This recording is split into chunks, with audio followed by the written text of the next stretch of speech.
అందరికీ నమస్కారం. నేను మీ మద్రి రంగసాయి రెడ్డి. ఆంధ్రప్రదేశ్లో జూన్ 1 నుండి ఇంటింటికి రేషన్ బియ్యం వాహనాల్లో అయితే రాదు. ఈ విషయాన్ని ఆంధ్రప్రదేశ్ ప్రజలందరూ గుర్తుపెట్టుకోవాల్సిన అవసరం అయితే ఉంది. గతంలో లాగానే 2014-19 గతంలో లాగానే రేషన్ డీలర్స్ ఎక్కడైతే బియ్యం ఇస్తున్నారో అక్కడికే వెళ్ళి ప్రజలు బియ్యం అయితే తెచ్చుకోవాల్సిన ఈరోజు అవకాశం అయితే ఉంది.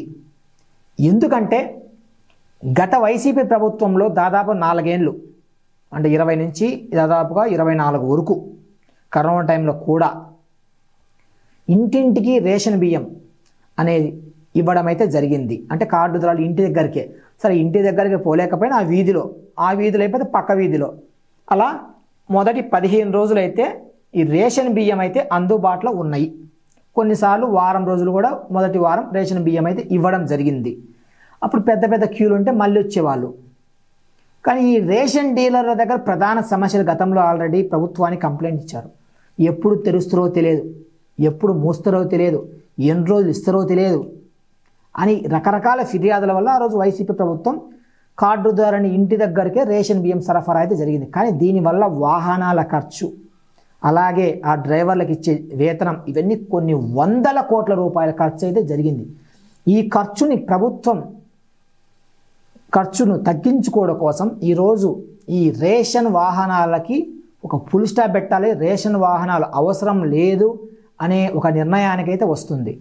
ఈ విధంగా రేషన్ వాహనాలు రాకపోతే దాని మీద ఆధారపడిన డ్రైవర్ల పరిస్థితి ఎట్లా, వారి జీవితం ఎట్లా, అది కూడా ఈరోజు ప్రభుత్వం ఆలోచించాల్సిన సమయం అయితే ఆసన్నమైంది. అట్లాగే ఏది ఏమైనా రేషన్ డీలర్లు ఒకవేళ మీరు వాళ్ళకి ఇస్తున్నారు కాబట్టి ఒక పర్టికులర్ టైం పెట్టండి. వీలైతే ఉదయం నుంచి సాయంత్రం వరకు, రాత్రి వరకు, ఎందుకంటే పొలాలకు వెళ్ళి రైతులు రావడానికి సాయంత్రం 5, 6, 7 అవుతుంది. కాబట్టి రాత్రి వరకు రేషన్ డీలర్లు అందుబాటులో ఉంటూ రేషన్ ఇవ్వాలి.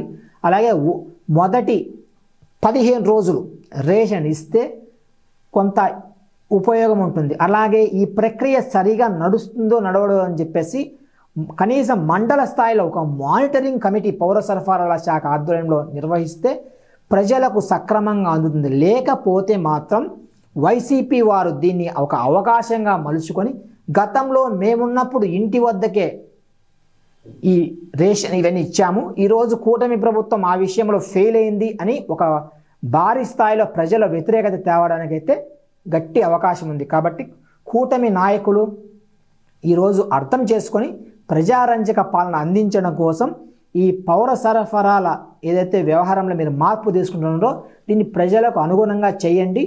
ప్రజల ఆమోదయోగ్యంగా మీరు పనిచేయాలని కోరుతున్నాము. ధన్యవాదాలు.